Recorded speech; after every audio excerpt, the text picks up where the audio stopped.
Hello friends, welcome back to my YouTube channel. মই অনুৰাগ শৰ্মা আপোনালোক সকলোকে পুনৰবাৰ স্বাগতম জনাইছো মোৰ YouTube চেনেলটোলৈ। আজি মই আপোনালোকৰ সন্মুখত এটা নতুন ভিডিঅ' লৈ উপস্থিত হৈছো আৰু আজিৰ ভিডিঅ'টোত মই আপোনালোকৰ সৈতে শেয়াৰ কৰিম এটা ৰিক্ৰুটমেন্ট নটিফিকেশন আৰু সেই ৰিক্ৰুটমেন্ট নটিফিকেশনখন আহিছে গুৱাহাটী হাইকোৰ্টৰ ফালৰ পৰা। সো ইয়াতে দেখিছে আপোনালোকৰ Assam judicial service AJS grade 1 ৰ ইয়াতে পোষ্ট ওলাইছে টোটাল 11টা পোষ্ট ওলাইছে ঠিক আছে আনৰিজাৰ্ভ টোটাল 10টা আছে PWBD মানে এটা person with benchmark disability locomotor disabled পাৰসনৰ কাৰণে এটা ৰিজাৰ্ভ আছে টোটাল 11টা ঠিক আছে ইয়াতে যেটো গুটেখিনি পোষ্ট আনৰিজাৰ্ভ আৰু PWBD টো এটা vertical I think horizontal reservation so unreserved ভিতৰতে আছে so বাকি অন্য ক্যাটেগৰি বিলাক SC ST OBC তেওঁলোকে এপ্লাই কৰিব পাৰিব খালি unreserved ক্যাটেগৰিত কমপ্লিট কৰিব লাগিব আপোনালোকে অনলাইন এপ্লিকেশন কৰোতে নিজৰ ক্যাটেগৰিটোকে দিব কাৰণ ক্যাটেগৰি ওয়াইজ এপ্লিকেশন ফি টো বেলেগ বেলেগ হয় ঠিক আছে এপ্লিকেশন ফি বিলাক বেলেগ বেলেগ হয় সো হেতু কাৰণে আপোনালোকে যদি unreserved এপ্লাই কৰে তেনে unreserved সমান এপ্লিকেশন ফি দিব লাগিব সো হেতু কাৰণে মই কৈছো যে আপোনালোকে এপ্লাই কৰোতে এপ্লিকেশন নিজৰ ক্যাটেগৰি ওয়াইজ এপ্লাই কৰিব কিন্তু unreserved খিনি যেহেতু সকলোৰ কাৰণে ওপেন থাকে সো ওপেন ক্যাটেগৰিত পৰে সো আপোনালোকে সকলোৱে এটো পৰীক্ষাৰ কাৰণে এপ্লাই কৰিব পাৰিব ঠিক আছে সো বাকি এখিনি হৈ গল আৰু ইম্পৰ্টেন্ট ডেটস বিলাক হৈ অনলাইন এপ্লিকেশনৰ সাবমিশন স্টাৰ্ট হৈছে 27 আগষ্ট 2025 ৰ পৰা আজি তো 29th হৈছে সো পৰখি দিনাখনৰ পৰা স্টাৰ্ট হৈছে আৰু last date of submission online application তো হল 14th September 2025 5 PM লকে ঠিক আছে 14 September 2025 বৰ্ষলৈকে ইভিনিং 5টা বজালৈকে আপোনালোকৰ অনলাইন এপ্লিকেশন চলি থাকিব লাষ্ট ডেট আৰু ফি পেমেন্টৰ লাষ্ট ডেট হল 18th September 2025 till bank transaction hours ঠিক আছে আৰু এপ্লিকেশন ফি টো হল SC ST কাৰণে 500 বাকি জেনাৰেল আৰু OBC কাৰণে 1000 rupees PWBD persons with benchmark disability খিনি কাৰণে নীল ঠিক আছে আৰু যি সকলকে এপ্লিকেন্টে ডিউ ডেট টু যোনটো ফি এপ্লিকেশন ফি ডিউ ডেট টু আছে 18 September 2025 আপোনালোকে দেখিছে সিৰিয়াল নম্বৰ 3 আছে ইম্পৰ্টেন্ট ডেটছৰ সো তাতকে যদি পিছত কোনবাই যদি এপ্লিকেশন ফি ডিপোজিট কৰে তেতিয়াহলে আপোনালোকৰ হেতু কনসিডাৰ কৰা নহব এলিজিবিলিটি ক্ৰাইটেৰিয়ালৈ আহিলো এটো এটা ইম্পৰ্টেন্ট কথা এলিজিবিলিটি ক্ৰাইটেৰিয়াটো যি কোনো এটা ৰিক্ৰুটমেন্ট এডভাৰটাইজমেন্টৰ সো ক্যান্ডিডেটজন ভাৰতীয় নাগৰিক হ'ব লাগিব ইণ্ডিয়ান সিটিজেন হ'ব লাগিব আৰু লগতে তেওঁ ডিগ্ৰী লট ডিগ্ৰী হোল্ডাৰ হ'ব লাগিব ফ্ৰম এ ৰিকগনাইজড ইউনিভাৰ্সিটি ঠিক আছে সো তেওঁ LLB হ'ব লাগিব minimum must be holder of degree in law from a recognised university আৰু লগতে লিখিছে must be practising as an advocate in courts of civil and criminal jurisdiction on the last date fixed for receipt of applications and must have been so practicing for a continuous period of not less than 7 years as on such date ঠিক আছে so কৈছে যে তেওঁ এজন প্ৰেক্টিসিং advocate হ'ব লাগিব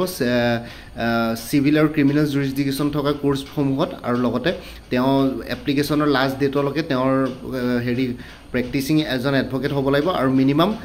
7 years তেওঁ experience থাকিব লাগিব এজ এ এডভোকেট মানে প্ৰেক্টিস কৰি থকা হ'ব লাগিব ঠিক আছে আৰু এটা লিখিছে point number 4 must be a practising advocate also at the time of appointment আৰু এপইন্টমেন্টৰ টাইমতো তেওঁ প্ৰেক্টিসিং এডভোকেট হ'ব লাগিব মাজতে চাকৰি এৰি দিব নোৱাৰিব ঠিক আছে in terms of the judgement of the Honorable Supreme Court in Dhiras More versus High Court of Delhi reported in 2020 ঠিক আছে সো এটো মতে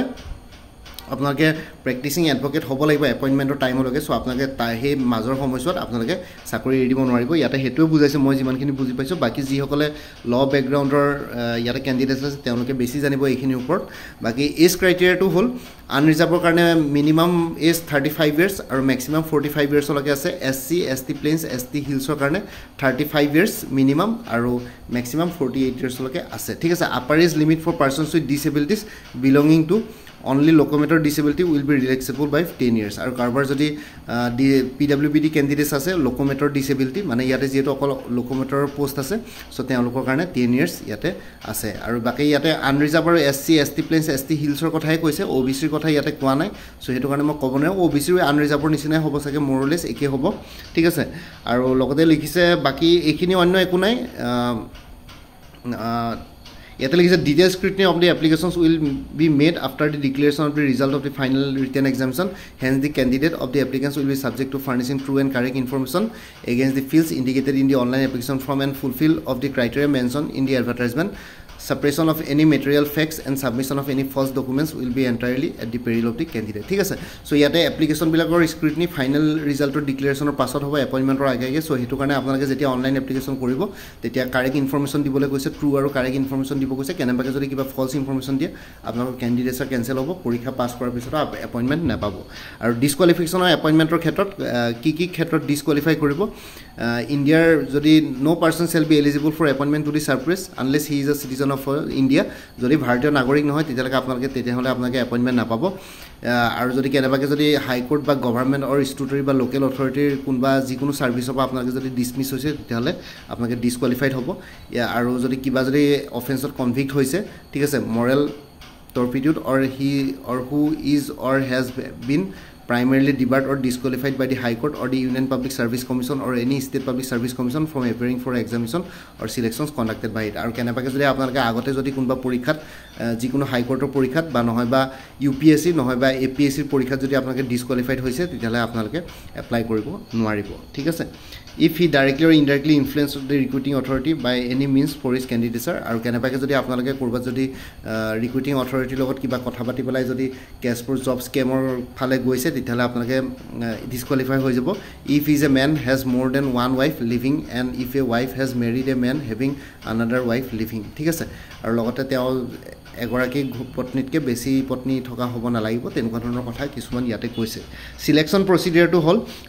প্ৰচিডিউৰটো হ'ব প্ৰিলিমিনাৰী এক্সামিনেশ্যন হ'ব মানে স্ক্ৰিনিং টেষ্ট এটা হ'ব তাৰপিছত মেইন ৰিটেন এক্সামিনেশ্যন হ'ব আৰু ভাইভা পাছ হ'ব ঠিক আছে প্ৰিলিমিনাৰী এক্সামিনেশ্যনত আপোনালোকৰ ইয়াতে আছে ষ্টেজ 1 প্ৰিলিমিনাৰী এক্সামিনেশ্যনত আছে 100 মাৰ্কছৰ এটা OMR এনচাৰ স্ক্ৰিপ্টৰ অবজেক্টিভ টাইপ মাল্টিপল চইচ কুৱেশ্যনৰ 2 আৱাৰ্ছৰ এটা প্ৰিলিমিনাৰী এক্সামিনেশ্যন হ'ব এইটো এটা স্ক্ৰিনিং টেষ্টৰ নিচিনা হ'ব আৰু প্ৰিলিমিনাৰী এক্সামিনেশ্যনৰ চিলেবাছটো এডভাৰটাইজমেণ্টত এনক্ল'জ কৰি দিয়া আছে মই অলপ পিছলৈ গৈ পেলাই আপোনালোকক ডিছকাছ কৰিম আৰু those candidates will secure 60% or more marks in the preliminary examination shall be eligible for appearing in the main examination আৰু যিসকল কেণ্ডিডেটছে 60%তকৈ বেছি প্ৰিলিমিনাৰী এক্সামিনেশ্যনত মাৰ্কছ স্ক'ৰ কৰিব মানে 100ৰ ভিতৰত আপোনালোকে মিনিমাম 60% বা তাতকৈ বেছি পাব লাগিব তেতিয়াহে মেইন এক্সামিনেশ্যন দিবৰ কাৰণে আপোনালোকে এলিজিবল হ'ব ঠিক আছে provided the ratio' on the basis of which the candidates will be call for the main written examination shall be 1:10 for one post 10 candidates shall be called that is from amongst the candidates who have secured minimum 60% or more marks in the preliminary examination ঠিক আছে so ইয়াতে main এক্সামিনেশ্যনে 1:10 ৰেচিঅ'ত মতা হ'ব so 11টা post আছে 11টাৰ এগেইনষ্টে 11 × 10 110 110জন candidates মতা হ'ব আৰু কিছুমানৰ বহুতৰ মাৰ্কছ একে থাকিব সো তেওঁলোকক এজন বুলি ধৰা হ'ব সো এৰাউণ্ড আপোনালোকে ইয়াতে 130 140 কেণ্ডিডেটছে মেইনছ এক্সামিনেশ্যন দিবলৈ পাবগৈ ঠিক আছে বাকী মেইন এক্সামিনেশ্যনৰ কথা আহিছোঁ main examination will consist of 4 papers descriptive type so ইয়াতে ডেছক্ৰিপটিভ পেপাৰ্ছ দিব লাগিব যেনেকৈ আপোনালোকে APSC বা UPSC মেইন এক্সামিনেশ্যনত দিয়ে আৰু মেইন এক্সামিনেশ্যনৰ চিলেবাছো এডভাৰটাইজমেণ্টত এনক্ল'জ কৰি দিয়া আছে আমি ভিডিঅ'টোৰ পাছৰ ফালে চামগৈ আৰু ইয়াতে মেইন যিসকল কেণ্ডিডেটছে 60% বা 60% বা তাতকৈ বেছি এগ্ৰিগেট মাৰ্কছ মেইন এক্সামিনেশ্যনত চিকিউৰ কৰে তেওঁলোকে আৰু ইণ্ডিভিজুৱেলি পেপাৰবিলাকত 1 2 আৰু 3 মিনিমাম 45% মাৰ্কছ আৰু লগতে অফিচিয়েল লেংগুৱেজ পেপাৰ 4ত মিনিমাম 35% মাৰ্কছ স্ক'ৰ কৰে তেতিয়াহ'লে তেওঁ ভাইভা পাছ পাব এনেই জেনেৰেলি বাকী পেপাৰ 1 2 3 মিনিমাম 45% মাৰ্কছ লাগিব বাকী যোনখন অফিচিয়েল লেংগুৱেজ পেপাৰ আছে পেপাৰ 4 তাত 35 মাৰ্কছ লাগিব কিন্তু অভাৰঅল এগ্ৰিগেট 60% মাৰ্কছ লাগিব ছাপ'জ আপোনালোকে এখন পেপাৰ যদি 45% মাৰ্কছো পালে বাকীখনৰ অকণমান বেছি পাব লাগিব চ' ডেট এগ্ৰিগেট 60% হ'ব লাগিব ঠিক আছে marks score secured in the language paper shall be qualifying in nature and shall not be counted in the aggregate marks secured by the candidates in the examination for the purpose of final selection ঠিক আছে আৰু যোনখন language official language paper থাকিব paper 4 তাত যোনটো marks score কৰিব সেইটো minimum 35% marks score কৰিব লাগে মানে অসমীয়া এখন থাকিব যিহেতু অসমৰ কাৰণে ৰিক্ৰুট কৰিব চ' সেইটো কাৰণে আপোনালোকে ইয়াতে কি বুলি কয় তাতে এই মাৰ্কছটো যোনটো অফিচিয়েল লেংগুৱেজ পেপাৰ যোনটো মাৰ্কছ স্ক'ৰ কৰিব সেইটো আপোনালোকৰ এগ্ৰিগেট মাৰ্কছৰ লগত এড নহয় কাউণ্ট নহয় ফাইনেল চিলেকশ্যনৰ কাৰণে ইয়াতে সেইটোৱে কৈছে ষ্টেজটোত আৰু ইণ্টাৰভিউ ভাইভা পোষ্ট থাকিব 50 মাৰ্কছৰ এটা ইণ্টাৰভিউ ভাইভা পোষ্ট থাকিব আৰু ইয়াতে কেণ্ডিডেটছ ভাইভা পোষ্ট ইণ্টাৰভিউ কাৰণে 1:3 ৰেচিঅ'ত মাতা হ'ব এটা পোষ্টৰ এগেইনষ্টে 3জনকৈ কেণ্ডিডেটছ মাতা হ'ব চ' 11টা পোষ্টৰ এগেইনষ্টে 33জন কেণ্ডিডেটছ ইয়াতে মাতা হ'ব আৰু লগতে ষ্টেজটোত মানে মেইনছ এক্সামিনেশ্যনত মাৰ্কছ যিমান পাব সেইটোৰ ওপৰত ডিপেণ্ড কৰিব ইয়াতে আৰু কেণ্ডিডেটসকলেও মানে ইণ্টাৰভিউ ষ্টেজতো আপোনালোকে মিনিমাম 60% মাৰ্কছ স্ক'ৰ কৰিব লাগিব মানে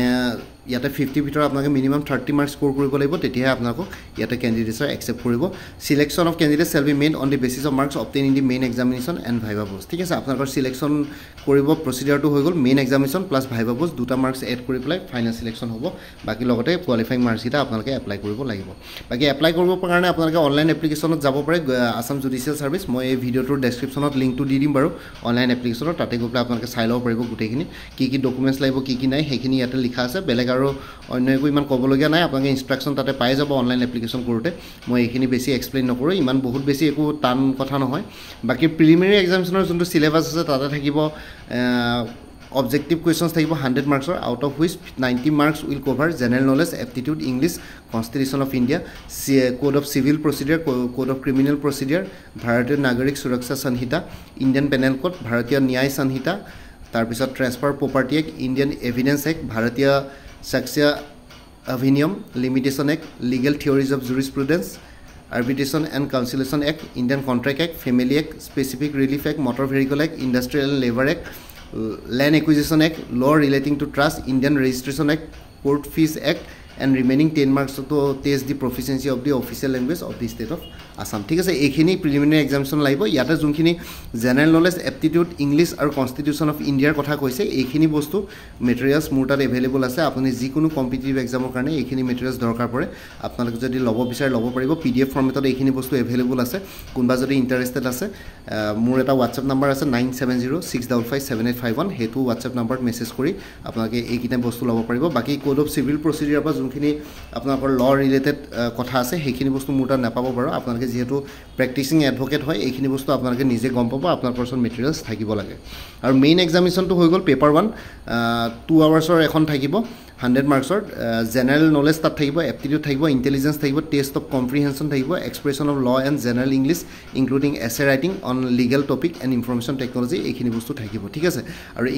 জেনেৰেল ইংলিছত এছে ৰাইটিং থাকিব আৰু লিগেল টপিকত এছে আহিব লগতে কম্প্ৰিহেনশ্যন আহিব আৰু জেনেৰেল নলেজ মানে হিষ্ট্ৰী জিঅ'গ্ৰাফি পলিটি ইকনমি ঠিক আছে